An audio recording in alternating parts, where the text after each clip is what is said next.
Počinjemo malo živjeti normalno. Netko nam nad glavom hoda, to je novo.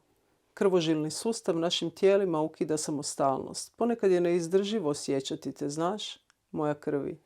Trebala sam te pustiti prije nego sam izašla na ulicu.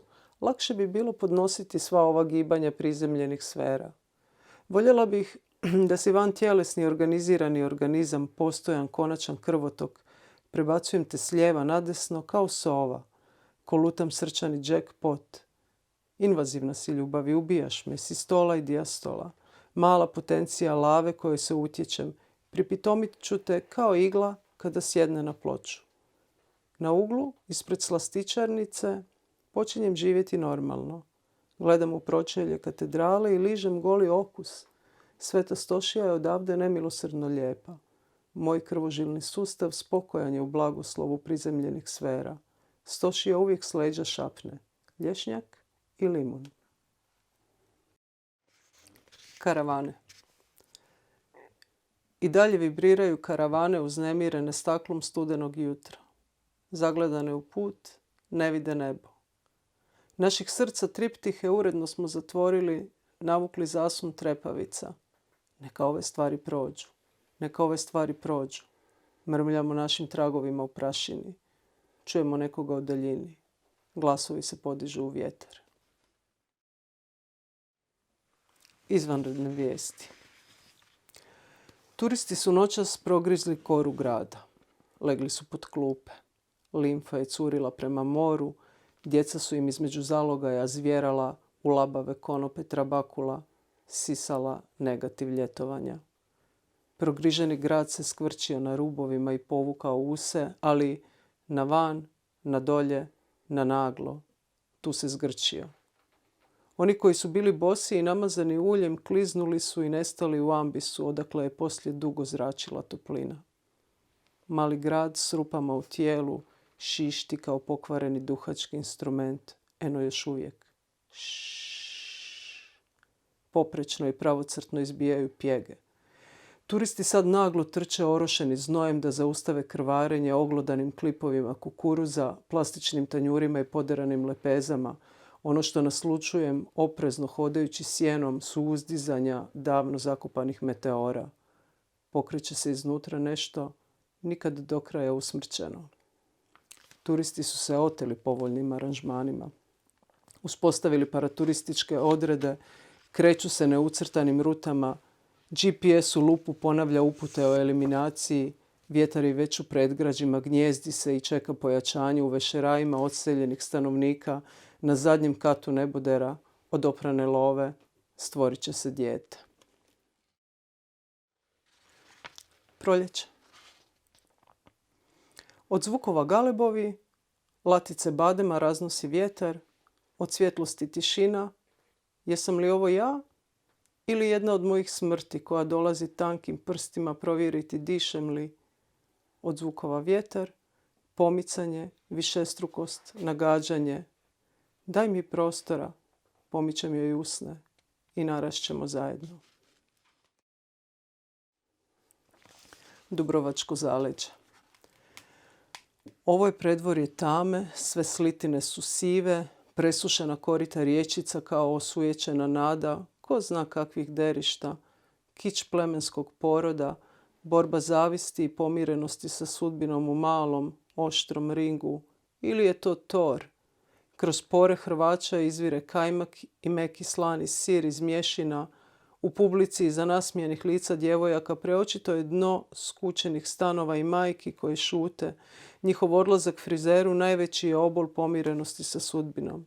Sve suho, isfenirano, tuga izvučena na četku, poravnane folikule razočarenja. Sve ove žene imaju uređenu kosu. Poražavajuće. Na tržnici biram crnu repu, prodaje mi žena u gumenim čizmama rumenog lica. Iza njenih očiju vreba ugašena djevojka. U jednoj točki svemira neko je ugasio dugme na kojem je pisalo djevojka, a pritisnuo dugme na kojemu piše zrela.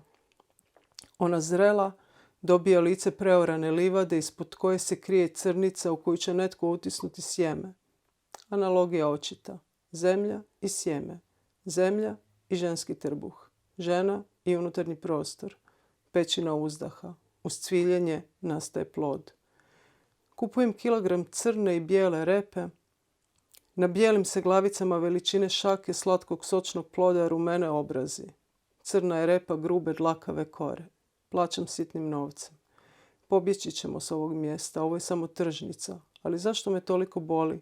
Kao da hodamo bosi, kao da mi je netko stavio biljac na gola ramena, kao da nije sve zajedno jednako strašno. A brda povučena božanskom špatulom udesno stvorena, siva da kroz njih huči vlak, s toplim, smrdljivim kupejima u unutrašnjost. Čempresate koncem ljeta.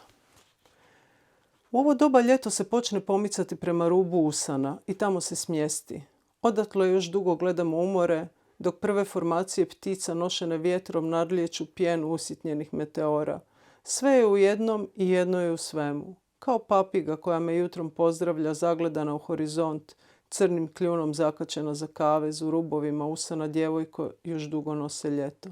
Zveckaju im narukvice sve tiše. U sumrak počnu dolaziti oblaci. A ujutro sitne, titrave svjetlosti vode na ulicu slutnje zaruke. Nježne dječje ruke. Ne znam kako bih prihvatila svoju privremenost, pa se vežem užetom za ovo mjesto i kao kazaljka sjene polako istražujem krug od najšire točke do središta. Prstima u pijesku i sporim micanjem zemlje, ono što prolazi, nazvali su vrijeme. Ali ne bih se složila da išta prolazi, niti da će nešto doći. U krug koji iscrtavam dužinom tijela utisnut ću rubove osmijeha da izrastu crni čempresate. Težina Flore Helsinki. Sve je ovdje teško. I tijelo i odrastanje i kosti. Teška je hrana i voda je teška što se slijeva iz gornjih svjetova. Vjetrovi su teški, zemlja je teška i krv u njoj i stradanje i gubitak. Teške su rupe u nama. Crne, duboke, pune propuha i nesvijesti. Samo nepovezane slike iskrsavaju sve dok ne dođe gruba i teška zlovolja ljudi, tek onda misao dobije tijek. Između su bljeskovi i trzavice. Osjećam jutros perje i šupljikave kosti ptica koje se spremaju u formacije. Prije nego odu, neke su već pošle, jutro zatišje, na nebu neba znakova, nebo je veliko pero i laste se dižu, višlje nego inače, lagane, težinu ostavljaju pod strehama kamenih palača. Cinizam Flore Helsinki.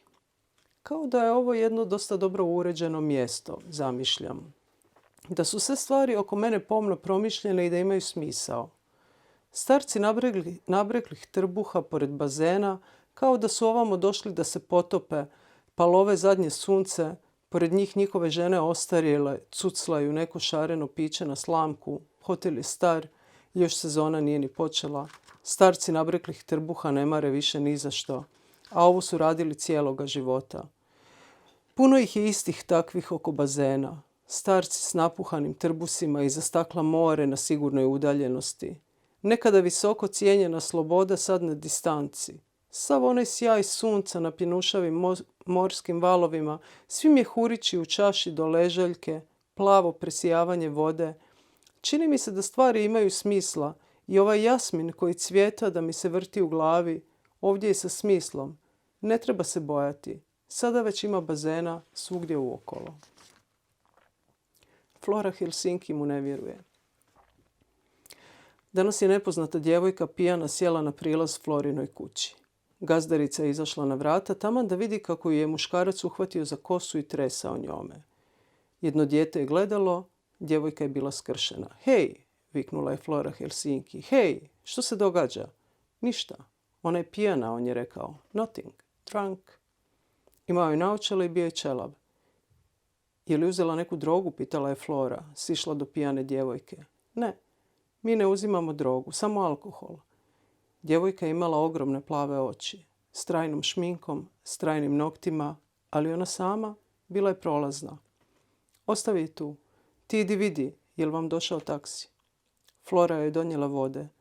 Djevojka je bila kao slamka u bujici utopljena, ljeto na vrhuncu. Do you believe him? Pitala je djevojka Floru.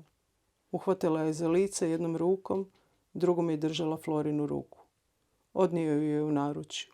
Dijete je ponijelo njezine plastične šlape s plastičnim draguljima.